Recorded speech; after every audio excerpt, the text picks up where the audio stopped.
Добър ден! Така, вярвате ли в истинската любов? Да, вярвам. Истинската любов, това е моето момиченце и е създадено с много любов. Да.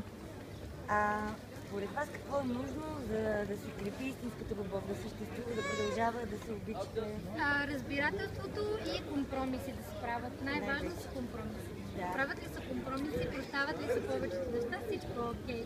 И любовта може да бъде вечна. Кажете ли как се запознахте с вашата половинка? Да, в една дискотека. Кой направи първата крачка? Той, разбира се. Естествено, днеска мъжете правят винаги първата крачка. Да. И за последно, за ревността. Какво мислите за ревността?